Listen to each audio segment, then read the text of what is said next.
নমস্কার, ইচ্ছে ডানায় আপনাদের সকলকে স্বাগত জানিয়ে আরও একটি নতুন ব্লগ শুরু করছি। আশা করছি যে যেখান থেকে আমার ব্লগটি দেখছেন সবাই খুব ভালো আছেন এবং সুস্থ আছেন। আজকে হলো মঙ্গলবার আর আজকে রয়েছে বিশ্বকর্মা পুজো।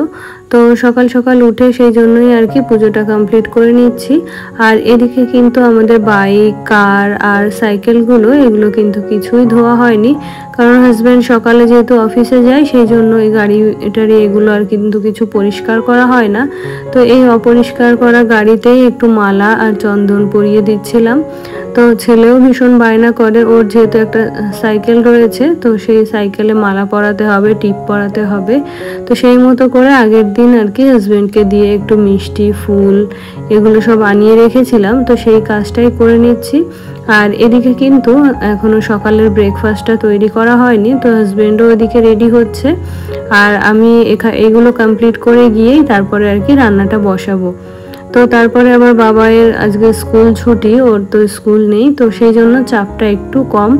তো এই যে এখানে আজকে ভাবছি রুটির সঙ্গে একটু বাঁধাকপি করে দেব। তো এই যে বাঁধাকপিটা এখানে একটু ভাপিয়ে নিয়েছি। তারপরে এখানে এই যে কিছু মটরশুঁটি রেখেছি ফ্রোজেন করা, আর এখানে কাঁচা লঙ্কা আর আদা। আর এদিকে এই যে ছিল ইলিশ মাছ, এটাও বের করে রেখেছি, তো এটা পরে রান্না করব। তো এই তো এদিকে রান্নাটা শুরু করে দিয়েছি। আর রান্নাঘরে এসেই কিন্তু আগে আটাটা মেখে রাখি। তো আটাটা ইনস্ট্যান্ট মেখে রুটি করলে কিন্তু রুটিটা ভালো হয় না, সেই জন্য আমি সবসময় চেষ্টা করি আগে আটাটা মেখে রেখে তারপরে অন্যান্য কাজগুলো করতে। তো বাঁধাকপিটা রাতেই যেহেতু কেটে রেখেছিলাম, তো একটু তাড়াহুড়ো করে কেটেছিলাম, খুব ভালো করে কাটা হয়নি, সেই জন্য রান্নাটাও হয়তো খুব একটা ভালো হয়নি। তো এই যে হাজব্যান্ডকে খাবারটা দিয়ে দিলাম। তো এই যে কদিন ধরে যে টানা বৃষ্টি হচ্ছে, তো জামা কাপড় এতই জমা হয়েছিল, তো গতকালকে সেগুলো কেচে দিয়েছিলাম।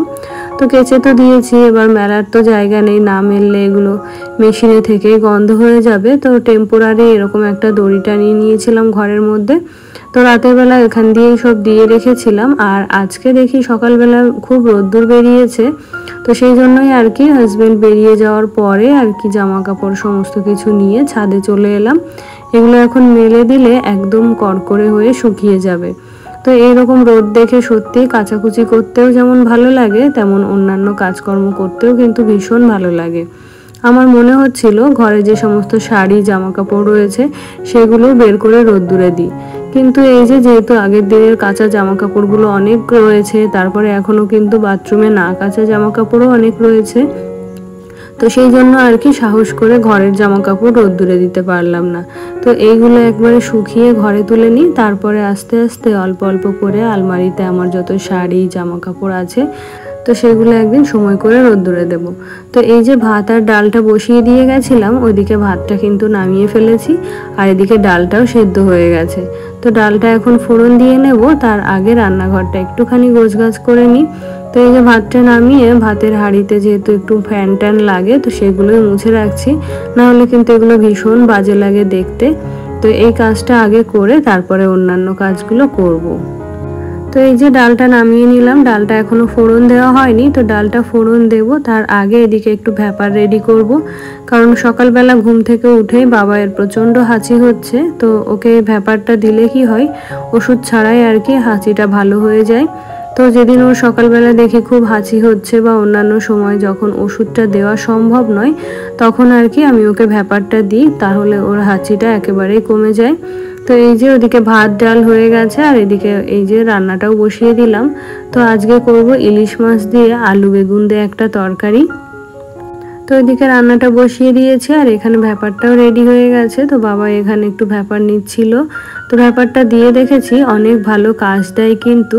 তো এই যে রান্না বান্না কমপ্লিট করে নিয়েছি, সকালের খাওয়া দাওয়াও করে নিয়েছি। তো আজকে রান্নাঘরটা ভাবছি একটু ভালোভাবে ক্লিন করব। তো অন্যান্য দিন যেহেতু একটু হালকা পাতলাভাবেই ক্লিন করে ছেড়ে দিই, একটু তাড়াহুড়োও থাকে, বা রোজ রোজ এইভাবে ডিপ ক্লিন করতে ভালোও লাগে না। তো আজকে ভাবছি রান্নাঘরের ওয়ালগুলো, তারপরে এই স্ল্যাবগুলো একটু সাবান জল দিয়ে পরিষ্কার করে নেব। তো তো সেই জন্যই আর কি প্রথমে এই যে ওভেনটাকে ভালো করে মুছে নিলাম।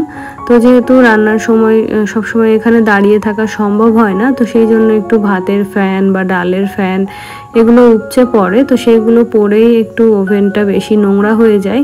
আবার যদি সবসময় এখানে দাঁড়িয়ে থাকি রান্নার সময়, তাহলে কিন্তু ওইগুলো দেখে ঠিকঠাকভাবে করা যায়, তখন আর কিন্তু ওইগুলো উপচে পড়ে না। তো আজকে যেহেতু ওই যে ভাত ডাল বসিয়ে দিয়ে চলে গেছিলাম, তার জন্য আর কি ওভেনটা একটু বেশিই নোংরা হয়ে গেছে। তো সেটাকে এই যে ভালো করে ক্লিন করে নিলাম।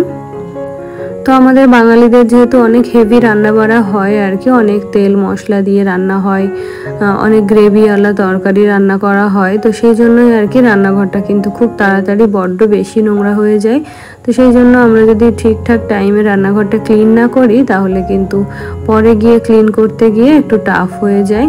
তো সেই জন্যই যখন অল্প অল্প নোংরা হয়ে যায় তখন থেকেই আর কি ক্লিন করা শুরু করি, তাতে করে একবারে অত পরিশ্রম করতে হয় না। তো ওভেনটা তো ক্লিন হয়ে গেছে, এবার চিমনিটাও ক্লিন করে নেব। আর আমার চিমনিটা যেহেতু সামনের থেকে এইভাবে পুরো বডিটাই দেখা যায়, আর পুরো বডিটাই যেহেতু কাচের, সেই জন্য একটু বেশি মেনটেন করতে হয়, না হলে কিন্তু দেখতে ভীষণ বাজে লাগে। তো সেই জন্যই আমি একটু এগুলো তাড়াতাড়ি পরিষ্কার করার চেষ্টা করি। আর এই যে যেখান থেকে এই লিডটা খোলে, মানে শাটারটা খোলে, সেখানটা একটু বেশি ক্লিন রাখতে হয়, কারণ তেল চিটে হয়ে যখন একটু আঠালো ভাব তৈরি হয়ে যায়, তখন কিন্তু চিমনির এই ঢাকনাটা আর খুলতে চায় না, মানে একটু টাইম লাগে খুলতে। তো সেই জন্য এই জায়গাটা সবসময় পরিষ্কার রাখতে হয়। তো এই যে ওভেন হয়ে গেল, চিমনি হয়ে গেল, এখন যে সামনের যে দেওয়ালের টাইলসটা রয়েছে সেটাও ভালো করে ক্লিন করে নেব। তো রোজকার দিন কি হয়, আমি এমনি ভেজা কাপড় দিয়ে হালকা করে মুছে নিয়ে চলে যাই। তো মাঝে মধ্যে সপ্তাহে 2 দিন বা 3 দিন যদি একটু এরকম লিকুইড সোপ দিয়ে, বা ওই যে একটা সলিউশন তৈরি করেছিলাম একটু ভিনিগার, তারপরে বেকিং পাউডার, এগুলো একটু লিকুইড সোপ, এগুলো দিয়ে, তো এগুলো দিয়ে যদি ঠিকঠাকভাবে ক্লিন করে নিই, তাহলে কিন্তু রান্নাঘরটা একসাথে অনেক বেশি নোংরা হয় না। আর এই ওভেনটা যেহেতু ভারী, সেই জন্য আগেরটার মতো তলাটাও খুব ভালো করে মোছা হয় না রোজকার দিন। তো মাঝে মধ্যে আর কি ওভেনটা তুলে ওর নিচেটা পরিষ্কার করে নিই। আর এদিকে কিন্তু দুধটাও চলে এসছে, তো দুধটাও জাল করতে বসিয়ে দিলাম। আর রান্নাঘর যেটুকু ক্লিন করতে বাকি ছিল সেটাই আর কি এদিকটাই ক্লিন করে নিচ্ছি। তারপরে এই যে রান্নাঘরের ওয়াল, তারপর স্ল্যাবগুলো তো ক্লিন করা হয়ে গেল, এবার ফ্লোরটাও ভালো করে ক্লিন করে নিচ্ছি। তো আজকে কিন্তু রান্নাঘরের এই দিকটা কমপ্লিট হয়ে গেল, এখনো ঘরের কাজকর্ম কোনো কিছুতেই হাত দিইনি।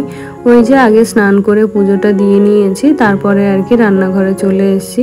তো এখনো ঘরদোর কিছুই গোছগাছ করা হয়নি। তো যেহেতু সকালে স্নান করেছিলাম, তো সেই মতোই ভেজা চুলটা বেঁধে রেখেছিলাম, চুলটাও ঠিক করে শুকায়নি। তো এখন ঘরে এসে একটুখানি ফ্রেশ হয়ে নিলাম। তো তারপরে এখন ঘরটা গুছিয়ে নেব। তো সকালে ওই যে হাজব্যান্ড একটু বিছানাটা তুলে রেখেছিল, আর বাকিটা বাবাই শুয়েছিল। তো এখন ভালো করে একটু ঝাড়পোছও করে নেব আর গুছিয়ে নেব। তো এদিকে কিন্তু স্নান করা হয়ে গেছে। তো আজকের রুটিনটা একটু অন্যরকম। অন্যান্য দিন যে কাজগুলো আমি আগে করি সেগুলোই পরে করছি, আর যে কাজগুলো পরে করি সেগুলোই কিন্তু আগে করে নিয়েছি। যেমন স্নান করা, পুজো দেওয়া, এগুলো কিন্তু আজকে আমার আগে কমপ্লিট হয়ে গেছে। তো এই যে এদিকের জানলাটা খুলে দিলাম, আর ওই দিকের জানলাটা এখন আর খুলছি না, কারণ একটু পরেই আবার এসিটা চালাবো, সেই জন্যই আর কি। তো এখন সকাল থেকে যেহেতু জানলাগুলো খোলা হয়েছিল না, তার জন্য আর কি একটা সাইডের জানলা খুলে দিলাম। আর এই যে বেডটাকে না এইভাবে অর্গানাইজ করতে আমার ভীষণ ভালো লাগে। তো ওইদিকে আমি 4টে পিলো রেখেছি, 2টো রেখেছি একদম এটার মতো হোয়াইট, আর 2টো রেখেছি বেডশিটের সাথে ম্যাচিং করে। তো মাঝে মধ্যে এইভাবেই বেডটাকে অর্গানাইজ করতে আমার কিন্তু ভীষণ ভালো লাগে। তো সেই ইচ্ছে থেকেই আর কি আজকেও বেডটাকে এইভাবে সাজিয়ে নিলাম। তো এটা আপনাদের কেমন লাগলো অবশ্যই কমেন্ট করে জানাবেন।